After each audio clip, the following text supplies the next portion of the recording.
প্রিয় শিক্ষার্থীরা, আশা করি তোমরা ভালো আছো। আবারও হাজির হয়েছি ত্রিকোণমিতির অঙ্ক নিয়ে। আগামী পর্বে আমরা গত পর্বে আলোচনা করছিলাম যে এসএসসি ত্রিকোণমিতি নিয়ম 1।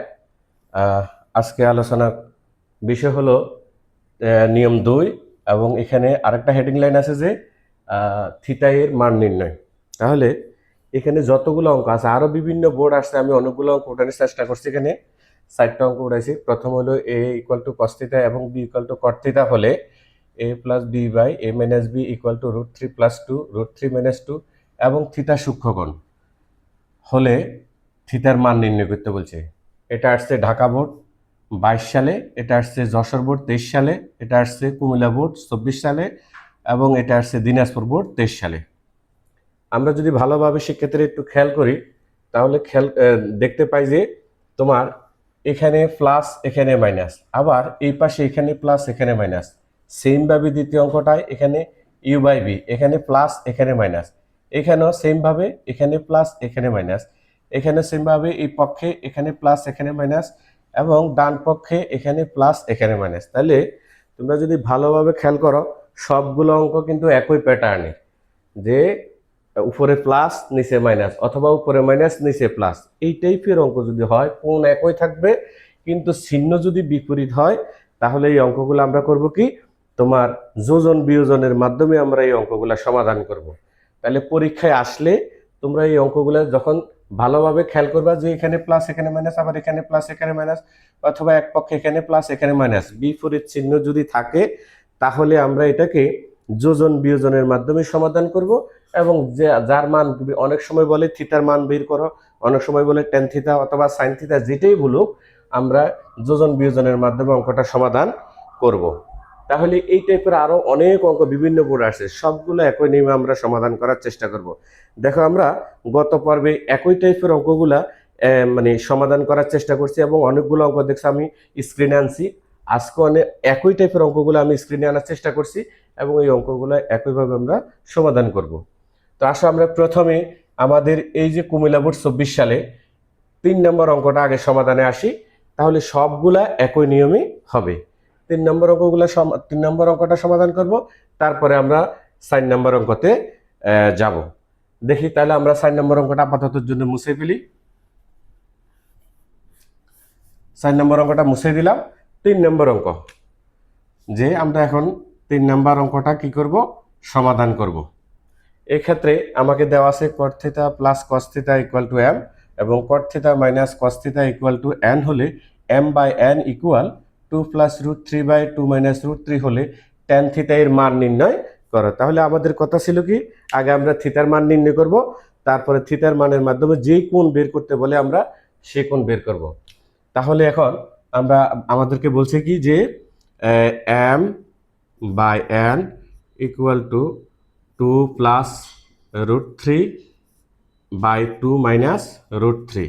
আমার কথা ছিল কি, যদি এরকম প্লাস মাইনাস অথবা মাইনাস প্লাস থাকে বিপরীত চিহ্ন, এবং মানগুলো একই, 2 এখানে 2 এখানে 2 এখানে √3 এখানে √3, তাহলে এখানে চিহ্নটা শুধু বিপরীত, এই টাইপের হলে আমরা কি করব, যোজন বিয়োজন। তাহলে আমরা প্রথমে যোজন বিয়োজনে চলে যাচ্ছি।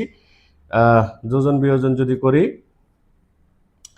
এখানে হইতেছে কি, তোমার যোজন বিয়োজন আমরা জানি যে যোজন বিয়োজনের লব যোগ হর, লব বিয়োগ হর। একবার যোজন মানে যোগ, বিয়োজন মানে বিয়োগ। তাহলে আমরা জানি এটা হলো লব, এটা হলো হর। তাহলে লব যোগ হর, লব বিয়োগ হর ইকুয়াল, এখানেও আমরা কি করবো, একইভাবে যোজন বিয়োজন। আগে লব লিখে ফেলবো, লব যোগ হর 2 - √3। এখানে সেমভাবে আগে লব লিখে ফেলবো, লব 2 + √3 মাইনাস, যখন মাইনাস চিহ্ন আসবে তখন এই জায়গায় অনেকে ভুল করে। মাইনাস চিহ্ন আসলে আমরা জানি, কখনো মাইনাস চিহ্ন আসলে ভিতরের চিহ্ন পরিবর্তন হয়। তাহলে মাইনাস আসলে এটা মাইনাস হবে, এই মাইনাসটা কি হয়ে যাবে, প্লাস হয়ে যাবে। তাহলে -2 প্লাস কত, √3। তাহলে শিক্ষার্থীরা আমরা কি করলাম, এখানে যোজন বিয়োজন করলাম। তুমি সাইড নোট দিলে দিতে পারো, যেহেতু যোজন বিয়োজন করে, এটা সাইড নোট দিলে দিতে পারো। তাহলে কি আসতেছে আমার, যে m plus n by m minus n equal to, আমরা জানি এখানে তোমার কি √3 মাইনাস √3 প্লাস √3 চলে যাবে, তাহলে এখানে থাকবে 2 দিয়ে কত 4, এখানে -2 আর +2 চলে যাবে, তাহলে √3 একটা দুইটা, তাহলে 2√3। এবার আমরা কি করব, m plus n by m minus n equal to 2 দিয়ে যদি কাটাকাটি করো 2 দুগুণে 4, তাহলে কত 2 বাই কত √3, 2 বাই √3 এটা আমরা আনবো। এরপরে আমরা কি করতে পারি, তোমার পাশে চলে যাচ্ছি, যোজন বিয়োজনটা মুছিয়ে দিই, পাশে চলে যায়। আমরা কি করতে পারি, প্রথমে বসাতে পারি m আর n এর মানটা বসাতে পারতাম, তোমরা এখন যেহেতু আমি প্রথমে বসাইনি এখানে এখন বসালে বসাতে পারবা, যে m এর মানটা যদি বসাও, m এর মান হলো কত তোমার, এখানে যদি m এর মান বসাই cot theta plus cos theta plus n এর মান হলো কি cot theta minus cos theta by তোমার m এর মান হলো cot theta plus cos theta, যেহেতু এখানে মাইনাস আছে তাহলে ভিতরের চিহ্ন n এর মানের চিহ্ন পরিবর্তন হবে, n এর মান এটা হবে মাইনাস cot থিটা, আর যেহেতু এটা মাইনাস আছে এটা হয়ে যাবে কি প্লাস cos থিটা। আমি শুরুতে বলে রাখি, তুমি এখানে প্রথমে মান বসাইলে বসাইতে পারতা, তাহলে প্রথমে মান বসাইলে আরো সুন্দর হতো, যেহেতু আমরা প্রথমে মানটা বসাই নাই এজন্য পরে মানটা বসাইলাম। তাহলে এখানে কি আসতেছে 2 বাই কত √3। এখন এই minus cos theta plus cos theta শেষ, তাহলে কি আসতেছে উপরে আসতেছে cot থিটা cot থিটা, তাহলে cot থিটা কয়টা দুইটা, 2 cot থিটা, আর নিচে cot থিটা এখানে মাইনাস এখানে প্লাস এটা বাদ, তাহলে cos থিটা আর cos theta 2 cos theta equal to 2 by কত √3, এখানে 2 2 কাটা, তাহলে cot theta by cos theta equal to 2 by কত √3। এখন শিক্ষার্থীরা তোমরা যদি একটু ভালোভাবে খেয়াল করো, cot theta by cos theta এটা তুমি ডাইরেক্টলিও আনতে পারো কি হবে, আর যদি ভেঙে ভেঙে আনো তাহলে এখানে তুমি cos বাই sin, আমরা জানি cos বাই sin সমান কি তোমার cot হয়, আর নচেত আমি একটা সূত্র দেখাইছিলাম একটা চিত্রের মাধ্যমে, যে এরকম ভাবে যদি তুমি আঁকো তাহলে এখানে sin, এখানে cos, এখানে tan, এখানে cot, এখানে হলো কি sec, এখানে হলো কি কোসেক। তাহলে আমরা ভাগের মাধ্যমে যদি যাই, আমি এটা এইভাবে দেখাইছিলাম তোমাদেরকে, ভাগের মাধ্যমে যদি যাই আমাদের আছে কি cot বাই cos, তাহলে এদিক থেকে cot বাই cos, তাহলে আগেরটা হবে উত্তর কি হবে কোসেক, cot ভাগ কি cos, তাহলে আগেরটা উত্তর হলে কি হবে এখানে কোসেক, তাহলে আমরা এটার পরিবর্তে কি লিখতে পারি কোসেক লিখতে পারি, cosec theta equal to 2 by কত √3। তাহলে শিক্ষার্থীরা এখন তোমরা এটাকে দুইটা কাজ করতে পারো, কোসেকের মান যদি তোমার জানা না থাকে তাহলে তুমি এখানে কোসেককে আমি কি লিখতে পারি 1 by sin theta equal to এখানে কত 2 বাই কত √3। এবার আমরা এই অংশটা মুছে দিচ্ছি, এই অংশটা যদি মুছে দিই তাহলে আবার এখানে আসলাম যে 1 বাই sin, এটাকে যদি তুমি ব্যস্তকরণ করো তাহলে 1 আসবে নিচে, sin যাবে উপরে, তাহলে নিচের 1 আর দেওয়া লাগে না, এখানে কি আসবে sin থিটা, আর ওইটার ব্যস্তকরণ করলে কত √3 বাই কত 2, এখানে আমরা কি করলাম যে ব্যস্তকরণ করে। তাহলে শিক্ষার্থীরা তোমরা বলো দেখি sin কত ডিগ্রি মান √3 বাই 2,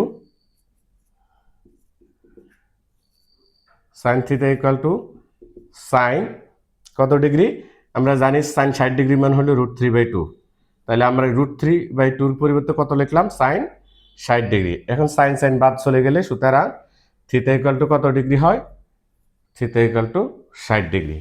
এ হলো আমাদের অঙ্ক, যে থিটার মান বের করছি। এখন তোমাকে বললো কি যে tan থিটা, তাহলে আমি যদি যাই এবার আমি ট্যান থিটার মান যদি বের করি, এখানে এটা মুছে দিলাম। মুছে দেওয়ার পরে এখন আমি যদি লিখি ট্যান থিটা, এখন ট্যান থিটা ইকুয়াল টু আমি জানি কি ট্যান থিটার মান বের করতে বলছে। তাহলে এখানে ট্যানের জায়গায় ট্যান লিখলাম। ট্যান থিটার মান আমরা কত পাইছি? 60 ডিগ্রি। তাহলে থিটার জায়গায় কি লিখলাম? 60 ডিগ্রি। তাহলে ট্যান 60 ডিগ্রি মানে আমরা আগে জানি কই, আমি আমাদের আগে প্রথম লেকচারে আমরা যে সূত্র নিয়ে আলোচনা করছিলাম, সেখানে আমরা যে ট্যান কত ডিগ্রি মান কত এটা আমরা আলোচনা করছিলাম। ট্যান 60 ডিগ্রি, আমি বলছি বড়টার জন্য ট্যান 60 ডিগ্রি আছে, আর ট্যান কত ডিগ্রি আছে? 30 ডিগ্রি আছে। তো একটা আছে তোমার √3, আর একটা আছে 1/√3। তো আমি টেকনিক মনে রাখতে বলছি বড়টার জন্য বড়টা, তাহলে এখানে বড় হলে কত? √3। তাহলে ট্যান 60 ডিগ্রি মান হবে কত? √3। তাহলে আমরা সর্বসাকুল্যে আমরা ট্যান থিটার মান কত পাইছি? ট্যান থিটা ইকুয়াল টু কত? √3। তাহলে আমাদের কত সহজে 3 নম্বর অঙ্কটা সমাধান হয়ে গেল। এখন আমরা 3 নম্বর অঙ্ক সমাধানের পর আমরা চলে যাচ্ছি আমাদের পরবর্তী অঙ্কে। এটা মুছে দিলাম, পুরাটুকু মুছে দিই।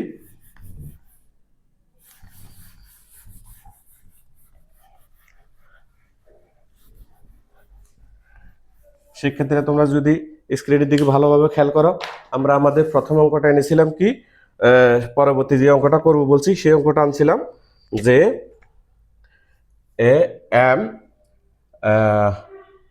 নেক্সট অঙ্ক যে M sine A equal to N cos A হলে প্রমাণ করো যে sec square A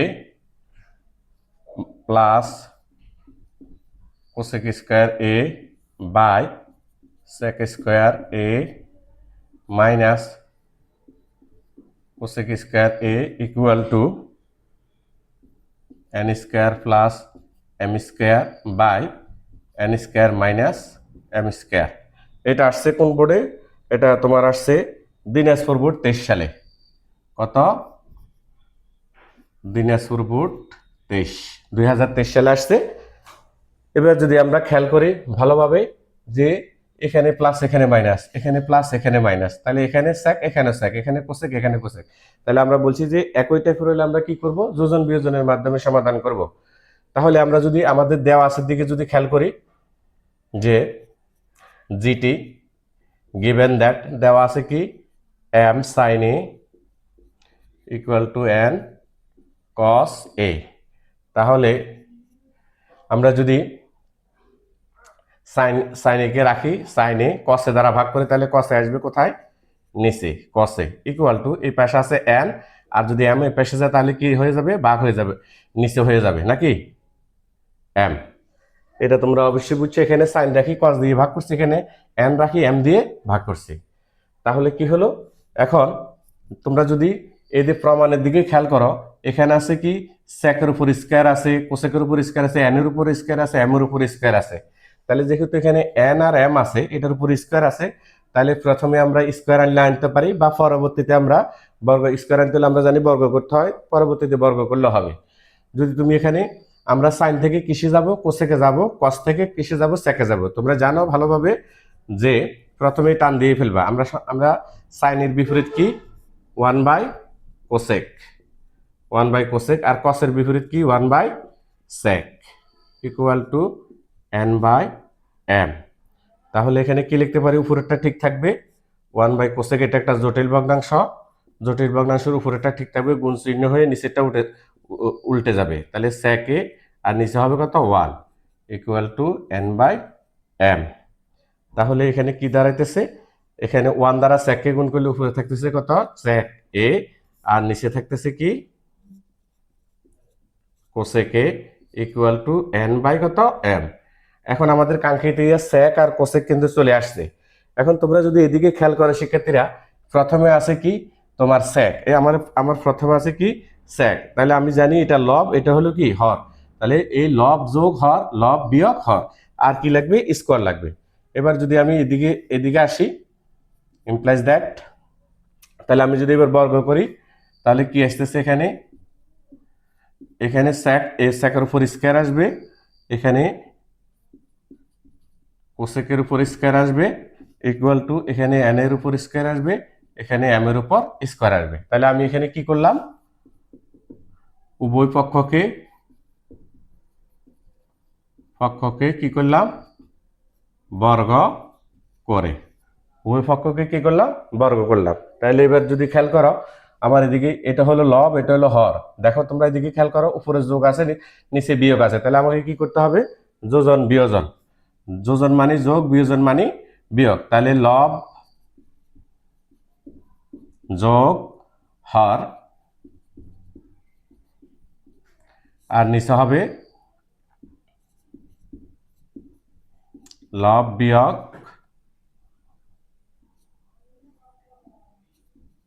Har equal to, এখানে সেম ঘটনা, লব যোগ হর লব বিয়োগ হর। তোমরা খেয়াল করো তো আমাদের এই পাশ মিলে গেছে কিনা, দেখো sec square plus cosec square, sec square minus cosec square equal to n square plus m square, n square minus m square, এটার সাথে এটা মিলে গেছে। সুতরাং এখানে লিখবে কি,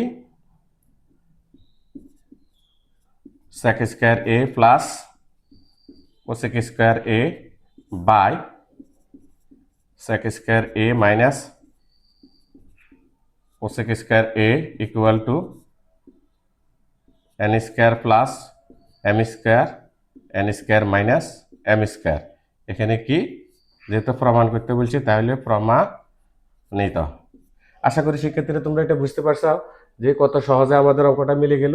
তাহলে এই টাইপের অঙ্ক, কোন একই থাকবে কিন্তু চিহ্ন বিপরীত থাকবে, তাহলে এই অঙ্কগুলো আমরা কি করব, এই অঙ্কগুলো আমরা যোজন বিয়োজনের মাধ্যমে সমাধান করব। আরো অগণিত অঙ্ক বিভিন্ন বোর্ডে আসছে, আমি কয়েকটা অঙ্ক এখানে আনার চেষ্টা করছি, এবং যতগুলো এই টাইপের অঙ্ক হয় আমরা সবগুলো একই মাধ্যমে কি যোজন বিয়োজনের মাধ্যমে সমাধান করব।